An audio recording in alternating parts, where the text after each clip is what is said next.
దేశంలోనే పింఛను ఎక్కువగా ఇచ్చే రాష్ట్రం ఏపీనేనని ముఖ్యమంత్రి చంద్రబాబు తెలిపారు. అనంతపురం జిల్లా నేమకల్లులో ఇంటింటికి పింఛన్ల పంపిణీలో చంద్రబాబు పాల్గొన్నారు.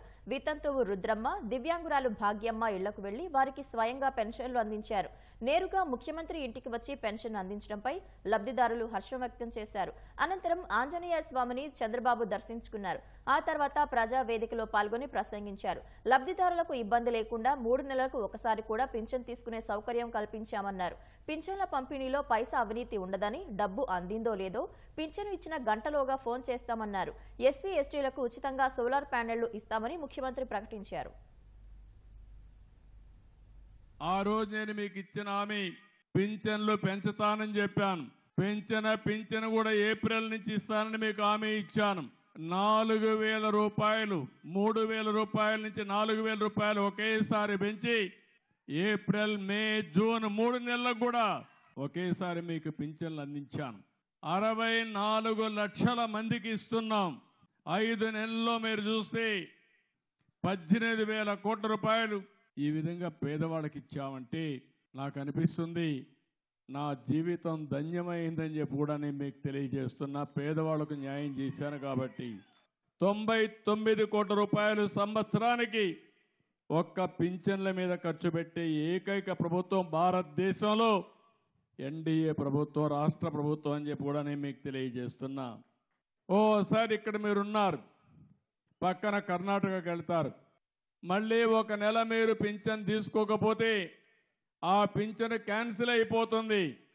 కానీ నేను ఈరోజు ఆలోచించింది, 1 నెల తీసుకోకపోయినా, 2 నెలలు తీసుకోకపోయినా, 3వ నెలలో 3 నెలల పింఛను మీకు ఇచ్చే ఏర్పాటు చేశానని చెప్పి కూడా నేను మీకు తెలియజేస్తున్నాను. ఒక్క పైసా అవినీతి ఉండదు. 3 నెలలు కూడా అనంతపురం జిల్లానే వస్తా ఉంది.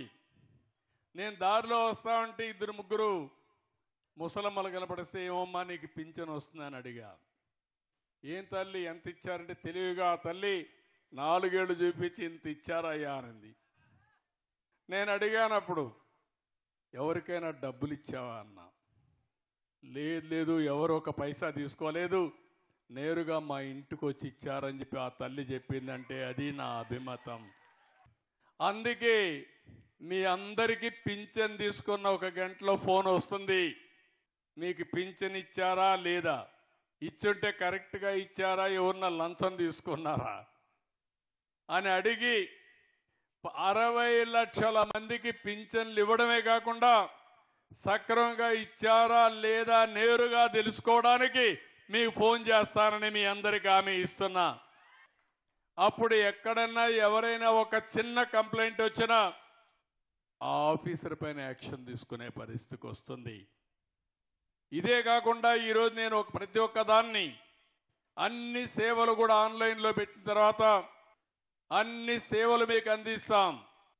నేను ఫోన్ చేసి మళ్ళా మిమ్మల్ని అడుగుతాను, మీరు మనస్సాక్షిగా చెప్పండి, తప్పులు చెప్పొద్దండి. ఎక్కడ చూసినా గంజాయి పంట బాధేస్తుంది. డ్రగ్స్, పిల్లలు ఏమైపోతారో ఆందోళన కలుగుతుంది. అలాంటిది రాష్ట్రంలో గంజాయి రాజధానిగా విశాఖపట్నాన్ని చేసి ఎక్కడ చూసినా పంట పండించే పరిస్థితికి వచ్చారు. ఈ రోజు నేను చెప్తున్నా, ఎవడైనా సరే గంజాయి గాని ఎక్కడన్నా పండించినా గంజాయి తెచ్చి అమ్మినా అదే మీకు చివరి రోజున మరొకసారి హెచ్చరిస్తున్నా. డ్రోన్స్ పెట్టాను, ఎక్కడికక్కడ డ్రోన్లన్నీ చూస్తున్నాయి. దానికి కూడా పేరు డేగా అని పెట్టా, ఈగలని పేరు పెట్టా. రాష్ట్రం మొత్తం డేగ కన్ను పెట్టాం. ఎవరైనా సరే గంజాయి పండించినా, గంజాయి అమ్మినా, మత్తు పదార్థాలు అమ్మినా కబద్దార్ జాగ్రత్తగా ఉండమని మరొక్కసారి ఆంజనేయ స్వామి సాక్షిగా హెచ్చరిస్తున్నా.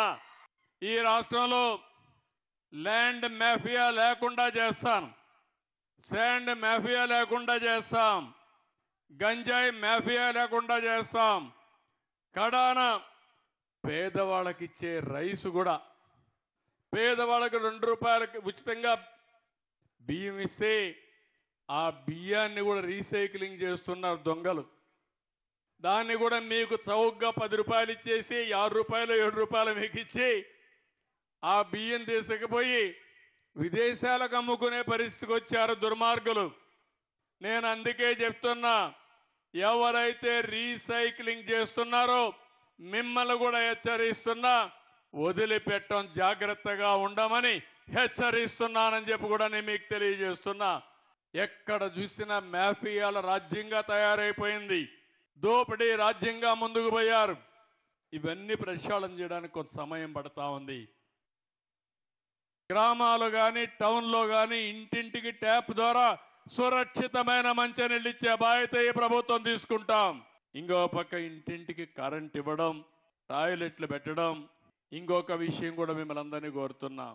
ఒకప్పుడు కరెంటు కావాలంటే ఎక్కడి నుంచో వచ్చేది, ఇప్పుడు సూర్య గారి కింద మీ ఇంట్లోనే కరెంటు తయారు చేసుకునే పరిస్థితి వచ్చింది. ఇక్కడ రూఫ్ ఉంది, అక్కడ మనం అంతా కూడా సోలార్ ప్యానెల్ పెట్టుకోవచ్చు. అక్కడ పెట్టుకుంటే కిందన లైట్లు ఏసీలు వేసుకునే పరిస్థితి వస్తుంది. ఎక్కువగా ఉత్పత్తి అయితే గ్రిడ్కి ఇచ్చే పరిస్థితి వస్తుంది. మీకు అవసరమైతే తిరిగి మళ్ళీ ఇస్తాం. అందుకే ఎస్సీలకు ఎస్టీలకు అందరికీ చెప్తున్నా, 200 యూనిట్ల వరకు కరెంటు ఉచితంగా ఇస్తున్నాం కాబట్టి ఒక్క పైసా ఖర్చు లేకుండా మీకు ఉచితంగా సోలార్ ప్యానెల్స్ ఇచ్చి పెట్టించే బాధ్యత మాదని మీ అందరికీ హామీ ఇస్తున్నా. ఈ ఊరికి వచ్చినప్పుడు నేను ఒక ప్రోగ్రామ్ ఇస్తున్నాను కలెక్టర్కి. దగ్గర 759 కుటుంబాలకి సోలార్ ప్యానెల్స్ పెట్టుకునే అవకాశం ఉంది. అంటే దగ్గర రూఫ్ పైన, అంటే మిద్ది పైన, ఇంటి పైన 1,49,721 స్క్వేర్ ఫీట్ ఉంది. దీంట్లో 1,379 కిలోవాట్ల కరెంటు ఉత్పత్తి చేసే అవకాశం ఉంది. గవర్నమెంట్ బిల్డింగ్స్ ఒక 4 ఉన్నాయి, దాంట్లో ఒక 32 కిలోవాట్లు తయారు చేయొచ్చు.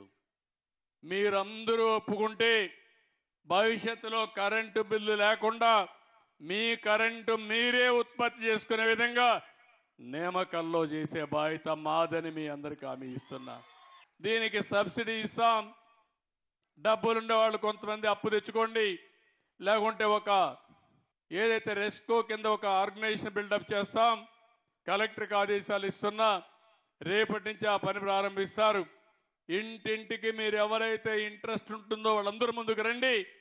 భవిష్యత్తులో మీ ఏసీలు పెట్టుకోవడమే కాకుండా కడాన మీ స్కూటర్ కానీ, కారు కానీ, ఆటో ఉంటే అది కూడా మీరు ఇంట్లో ఛార్జ్ చేసుకుని పైసా ఖర్చు లేకుండా తిరిగే పరిస్థితి వస్తుంది. అది చేసే బాధ్యత మేము తీసుకుంటామని చెప్పి కూడా నేను మీకు తెలియజేస్తున్నా.